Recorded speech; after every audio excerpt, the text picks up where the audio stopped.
Graça e paz, amados. Eu gostaria de, nesta manhã, compartilhar com vocês uma leitura bastante interessante da Palavra de Deus, em um texto que, desde muito cedo, na minha caminhada cristã, me intrigou pela sua beleza e pela sua peculiaridade.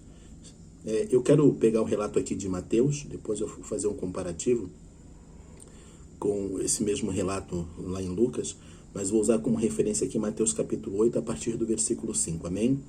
Entrando Jesus em Cafarnaum, dirigiu-se a ele um centurião suplicando: Senhor, meu servo está em casa, paralítico e sofrendo horrível tormento. Então Jesus lhe disse: Eu irei curá-lo. Ao que respondeu o centurião: Senhor, não sou digno de receber-te sob o meu teto, mas dize apenas uma palavra e o meu servo será curado. Porque eu também sou homem debaixo de autoridade, e tenho soldados às minhas ordens. Digo a um, vai, e ele vai, e ao outro, vem, e ele vem. Ordeno ao meu servo, faz isto, e ele o faz. Ao ouvir isso, Jesus maravilhou-se e disse aos que o seguiam: Com toda certeza vos afirmo, que nem mesmo em Israel encontrei alguém com tão grande fé. Amém? Amados, por que essa passagem da palavra de Deus foi uma passagem que sempre me intrigou, encheu meu coração, transbordou em minha alma?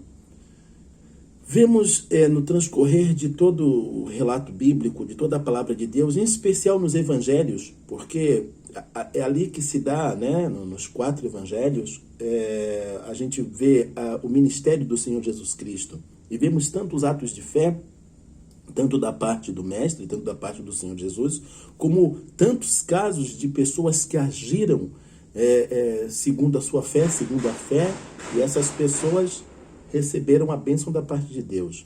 Então, é tão maravilhoso, né, a gente se deparar com todos esses relatos, mas nenhum caso a fé, em nenhuma situação a fé de alguém, ela foi tão exaltada pelo Senhor, em especial por Jesus Cristo, como neste caso. Quando Jesus Cristo disse que nem mesmo em Israel encontrei tamanha fé, né? Este exemplo, este caso deste centurião, inegavelmente, se procurarmos, pesquisarmos nos evangelhos, vamos ver que é o caso de maior elogio, de maior exaltação da parte do próprio Senhor Jesus. Por isso que sempre me chamou a atenção, sempre me intrigou.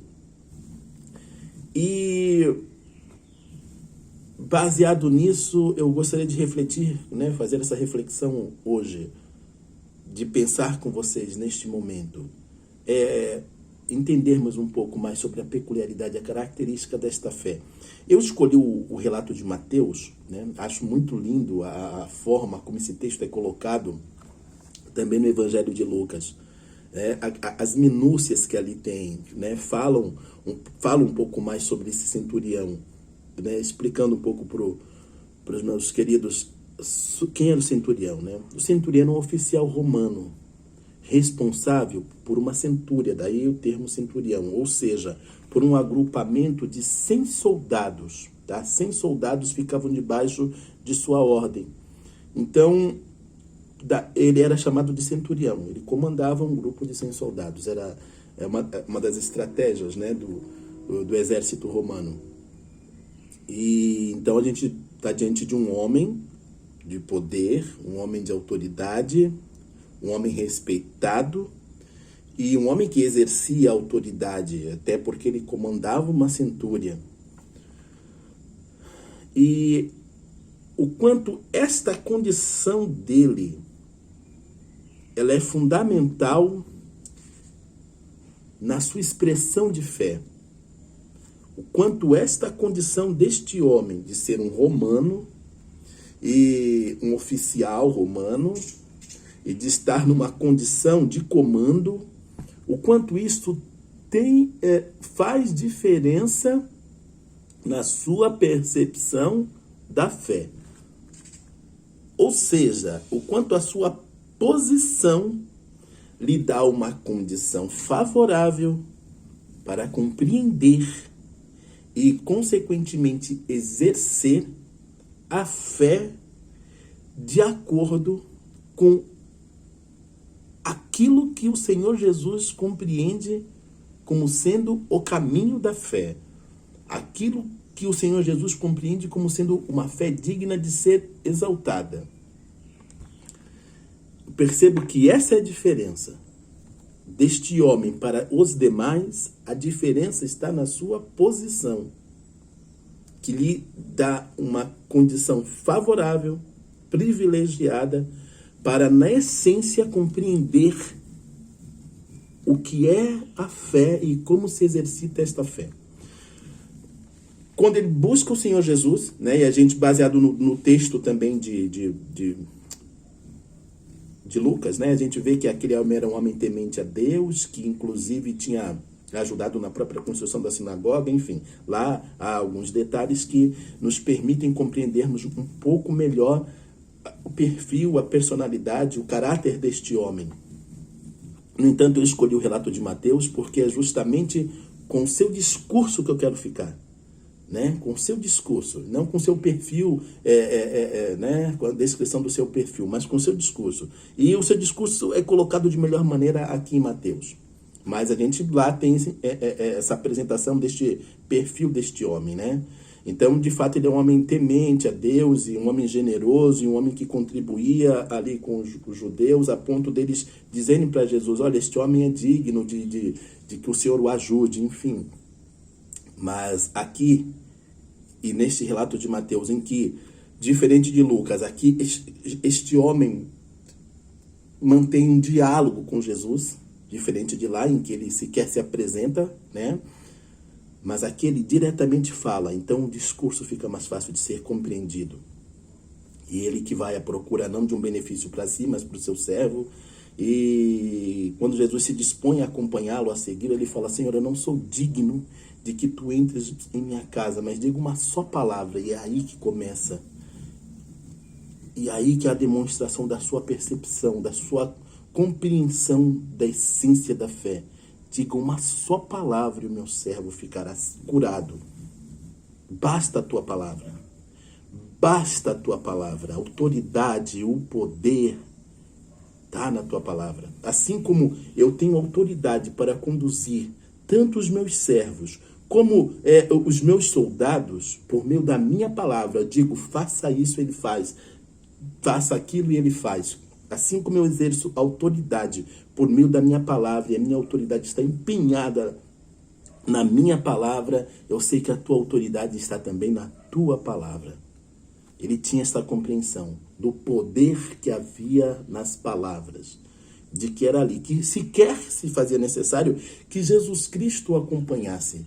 Bastaria tão somente uma palavra para que o seu servo lá ficasse curado. E é assim que a coisa acontece. E é nessa perspectiva que as coisas acontecem. O poder está na palavra que confessamos. O poder está na palavra que confessamos. Agora, esta palavra que confessamos, ela tem que estar legitimada pelo nosso reconhecimento da posição em que estamos. Porque ele diz na sequência: porque eu também sou homem sujeito à autoridade. E se digo ao meu servo, faça isso, ele o faz. Se digo, faça aquilo, ele o faz. Porque eu também sou homem sujeito à autoridade. Eu também sou homem debaixo de autoridade. Para que compreendamos a autoridade e o poder que há em nossas palavras, precisamos compreender a posição que ocupamos. A posição na qual estamos. E da mesma maneira como aquele homem, aquele oficial romano compreendia a sua posição de um romano, de um oficial romano e de alguém tendo soldados, tendo servos debaixo de suas ordens, nós precisamos compreender que não do ponto de vista físico, mas em especial, mas sobretudo, mas nesta condição privilegiada do ponto de vista espiritual, e é lá que nós estamos, e este é o reino que é chegado a nós, espiritual. E nessa condição que nós estamos, outorgada não pelo Império Romano, por um imperador romano, mas numa posição privilegiadíssima. outorgada pelo próprio Cristo, por meio da sua obra na cruz do Calvário, na posição em que nós estamos, em Cristo. Pois nós estamos em Cristo e nós em Cristo temos a autoridade que nos foi concedida pelo próprio Cristo. E a autoridade esta que está empenhada no seu nome, para fazermos as obras que ele fez, para exercermos, para termos autoridade nesta terra sobre Satanás, seus demônios, sobre as suas obras malignas. Nós temos esta autoridade no poder do nome de Jesus. Basta apenas crermos na palavra que confessamos, mas crer nesta palavra passa necessariamente por reconhecermos a nossa posição na face desta terra. Posição esta que está colocada na carta de Paulo aos Efésios, quando ele fala sobre a pessoa de Jesus, e fala que Jesus Cristo ele é o cabeça da igreja, a qual é o seu corpo. Nós somos o corpo de Cristo. Individualmente somos membros deste corpo, mas nós somos o corpo de Cristo. Cristo é o cabeça. E nesta condição, sendo Cristo o cabeça, nós o corpo de Cristo, essa é a nossa posição de autoridade. Porque nesta condição, Deus colocou tudo debaixo dos pés do Senhor Jesus. Ou seja, debaixo dos pés da igreja de Cristo, que é o seu corpo. Tudo está debaixo dos nossos pés. É interessante como já se tornou lugar comum as pessoas falarem, está amarrado, está debaixo dos meus pés, quando se referem a Satanás, às suas obras, aos demônios, enfim. E eu não estou censurando essa prática, mas estou muito pelo contrário, querendo que compreendamos de fato que isso não seja apenas um fetiche, não seja apenas uma palavra impensada, mas que isso seja de fato uma compreensão do real sentido, né, desta fala. Nós temos sim autoridade que nos foi dada por Cristo, e esta autoridade está no seu nome, e essa autoridade ela é exercida pela sua igreja, pela igreja de Cristo, que é o seu corpo, porque Cristo, que é o cabeça, né, e nos deu a condição de sermos o corpo, o seu corpo, fazermos parte do seu corpo e sermos seus membros em especial, individualmente. Tudo foi colocado debaixo dos seus pés. Tudo está debaixo dos pés do Senhor Jesus, consequentemente dos pés da igreja. E nós temos autoridade no nome de Jesus, para repreendermos Satanás, a sua operação maligna, para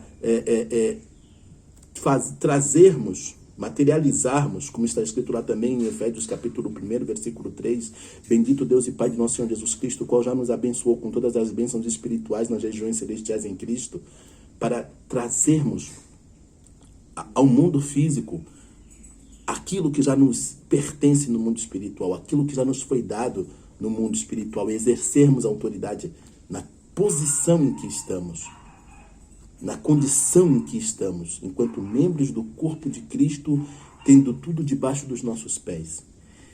Esta compreensão da nossa posição que é fundamental para o exercício da nossa autoridade, esta compreensão da nossa posição que é fundamental para o exercício de nossa fé.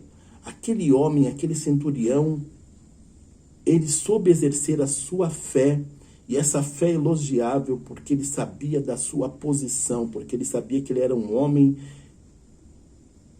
sujeito à autoridade, um homem que tinha pessoas que cumpriam aquilo que ele falava, pois ele era uma figura de autoridade. A igreja precisa compreender a autoridade que ela tem em Cristo, a autoridade que ela tem por meio do nome do Senhor Jesus Cristo, nome este que foi conferido à sua igreja. Precisamos compreender nosso lugar, precisamos compreender nossa posição, precisamos compreender isto para podermos exercer esta fé, para agirmos neste nível de fé no qual agiu, no qual exerceu este centurião, essa fé tão elogiável. É a igreja de Cristo que ocupa esta posição hoje, e uma posição privilegiadíssima. Não é uma posição física, não é uma autoridade física, mas é uma autoridade espiritual. E é uma autoridade para agir, operar no mundo espiritual, vencendo por meio da fé todas as obras do maligno, em nome de Jesus, no nome todo-poderoso do Senhor Jesus. Amém? Peço a vocês que não esqueçam de dar o like, não esqueçam de